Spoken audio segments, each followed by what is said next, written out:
الرحمن الرحیم السلام علیکم ورحمۃ اللہ وبرکاتہ۔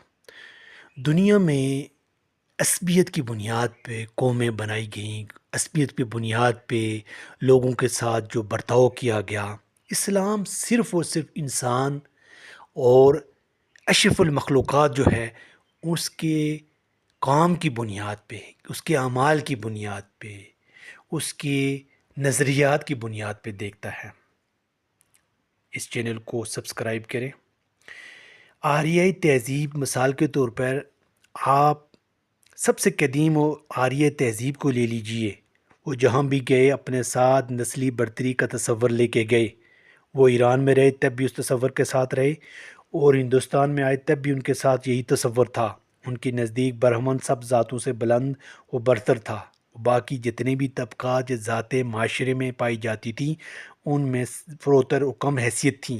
آریہ تہذیب نے واضح طور پر انسان کو مختلف طبقوں میں تقسیم کیا، اور یہ تقسیم انسانی صفات کی بنیاد پر نہ تھی بلکہ پیدائش کی بنیاد پہ تھی، اور اس میں انسانی کوشش کو قطعاً کوئی دخل نہ تھا۔ کوشش سے کوئی شودر برہمن نہ بن سکتا تھا، اور نہ کوئی ذات دوسری ذات میں منتقل ہو سکتی تھی۔ ان کے نزدیک کچھ انسان پیدائشی طور پر برتر پیدا ہوئے تھے اور کچھ ازلی سے کمتر و ہیج تھے۔ ہٹلر کا دعویٰ، اس اصول کو مد نظر رکھیے، ہٹلر نے یہ دعویٰ کیا کہ جرمن نسل سب سے برتر و فائق ہے، اور نسلی برتری کا یہی تصور یہودی ذہنیت میں رچا بسا ہوا ہے۔ ان کے قانون کے مطابق جو پیدائشی اسرائیلی نہیں ہے وہ اسرائیلیوں کے برابر نہیں ہے، اور ان کا خیال ہے کہ یہودیوں کی لیے انصاف کا ترازو اور ہے اور غیر یہودیوں کے لیے اور ہے۔ چنانچہ تلمود میں یہاں تک لکھا ہوا کہ اگر کسی اسرائیلی اور غیر اسرائیلی کے درمیان تنازع ہو جائے تو اسرائیل کی برا صورت رعایت کی جائے۔ اس طرح یونانیوں کے اندر بھی ایک نسلی غرور پایا جاتا ہے۔ اس کی نگاہ میں تمام غیر یونانی گھٹیا اور پست تھے۔ مغرب کی پست ذہنیت دوسری طرف آپ دیکھ لیجئے تو یہاں یہ چیز آپ کو مغربی ذہنیت میں پیوست دکھائی دیتی ہے۔ مغربی دنیا سفید نسل کی برتری کے تصور میں مبتلا تھی۔ وہ سمجھتے تھے کہ رنگدار نسل سے برتر ہے۔ اس ذہن میں باطل کے نیچے میں آج دنیا ظلم و فساد میں سرتوبہ ڈوبی ہوئی ہے، اور صرف رنگ کی بنا پہ بے حد و حساب ظلم دنیا میں توڑا جا رہا ہے۔ اہل مغرب کے نزدیک اس تصور کا جائز ہونا تھا جس نے انہیں اکسایا کہ وہ سیاہ فاموں کو افریقہ سے غلام بنا کر لائیں اور بیچیں، اور اس پر جس طرح چاہیں ظلم ڈائیں، ان کے لیے حلال ہے۔ اندازہ ہے کہ پچھلی صدی میں کم از کم 10 کروڑ انسان غلام بنائے گئے، اور ان کے ساتھ ایسا وحشیانہ سلوک کیا گیا کہ ان میں سے صرف 4 کروڑ بچے۔ جنوبی افریقہ، روڈیشیا میں یہی ظلم آج بھی انسانوں کے ساتھ کر رہا ہے۔ اس قبیل سے علاقائی قومیت کا ایک نشہ بھی ہے۔ دنیا کی 2 بڑی جنگیں اس تعصب کی بنیاد پہ چھڑیں، لیکن جیسے کہ اس عصبیت نے اپنے عملی مظاہر سے دکھایا ہے کہ آدمیوں کو جمع کرنے والا نہیں، پھاڑنے والا اور ان کو درندہ بنانے والا ہے۔ ظاہر بات ہے کوئی کالا گورا نہیں ہو سکتا اور کوئی غیر ملکی ملکی نہیں ہو سکتا۔ یہ ممکن ہی نہیں کہ آدمی اپنی وطنیت کو تبدیل کر سکے۔ وہ جہاں پیدا ہوا بہرحال اسی مقام کا باشندہ ہوگا۔ یہ کیفیت خود عرب میں بھی تھی۔ قبائل عصبیت ان لوگوں کو رگ و ریشے میں رچی بسی ہوئی تھی۔ ہر قبیلہ اپنے آپ کو دوسروں کے مقابلے میں برتر و فائق سمجھتا تھا۔ دوسرے قبیلوں کو کوئی شخص کتنے ہی نیک کیوں نہ ہوتا، وہ ایک قبیلے کے نزدیک اتنا قدر نہیں رکھتا تھا جتنا کہ اس کے نزدیک ان کا ایک برا آدمی رکھتا تھا۔ نبی صلی اللہ علیہ وسلم کے وقت مسلمہ کا عذاب اٹھا تو اس کے قبیلے کے لوگ کہتے تھے کہ ہماری نگاہ میں ہمارا جھوٹا آدمی بھی قریش کے سچے آدمی سے بہتر ہے۔ آپ اندازہ کر لیجئے جس قوم میں یہ میزان ہو، سوچ ہو، فکر ہو کہ ایسے لوگوں کی حمایت کی جائے گی چاہے وہ جھوٹا ہی ہے، لیکن وہ دوسری قوم اپنی قوم سے ہے۔ عصبیت انتہائی خطرناک چیز ہے۔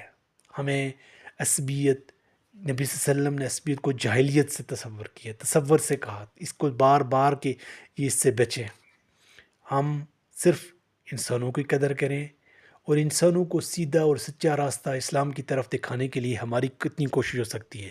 اس جدید دور میں ہم سوشل میڈیا کا استعمال کر رہے ہیں، تو یوٹیوب سے آپ کتنی چیزیں شیئر کر سکتے ہیں تاکہ عام قارئین سمجھ سکیں۔ کتنے لوگ اسلام ریورٹ ہو رہے ہیں، کنورٹ ہو رہے ہیں اسلام کی طرف، تو وہ آپ ان کی سٹوریز آپ شیئر کر سکتے ہیں، اور کتنے لوگ اسلام کے بارے میں جان سکتے ہیں مختلف زبانوں میں. آپ جس میں عبور رکھتے ہیں تو اس کو اپنا ایک ٹول بنائیں تاکہ لوگ دین حق کو سمجھ سکیں. جو نبی صلی اللہ علیہ وسلم پہ آخری کتاب، اللہ کی کتاب قرآن مجید ہے، تو ہم کس طریقے سے اس پہ عمل کریں، کس طریقے سے معاشرے کو سمجھنے کی ضرورت ہے، معاشرے میں جتنی بھی برائیاں ہیں ان برائیوں پہ ہم کیسے کام کریں. تو ہر فرد کا یہ کام ہے کہ عصبیت سے نکلیں. کوئی بھی جاٹ، کوئی بھی برہمن، کوئی بھی راجہ عباسی، کوئی بھی جو برادریاں ہیں، تو جتنی بھی یہ برادریاں ہیں ان برادریوں سے نکلے. کوئی بھی کسی علاقے سے ہے تو اس علاقے سے نکلے اور صرف انسان کو سمجھیں، انسان کی حمایت کریں، اس کو مشکل سے نکالنے کی کوشش کریں. ایسے آئیڈیاز لے کے آئیں تاکہ لوگ دین کو سمجھیں اور اپنی دنیا کو اچھا اور دوسروں کو کبھی نقصان نہ دیں. اس پہ کام کرنے کی ضرورت ہے. ایک دم سے کچھ بھی نہیں ہوگا، اس کے لیے ہمیں بہت کام کرنا پڑے گا. زندگی کو ایک موقع سمجھیں. یہ زندگی ایک موقع ہے، پہلا اور آخری موقع ہے. اس کو ہم کس طریقے سے اچھی طریقے سے گزار سکتے ہیں، اس پہ کام کرنے کی ضرورت ہے. جتنے بھی خیر کے کام ہیں تو اللہ کی توفیق سے ممکن ہے. اللہ ہمیں ہمت دے، توفیق دے. ہمارے اس کی حمایت اور توفیق ہی ممکن بنا سکتی ہے اس کام کو بہتر کرنے میں. تو کام کرتے جائیں، اچھا کرتے جائیں، زندگی کو موقع کبھی نہ گنوائیں. والسلام.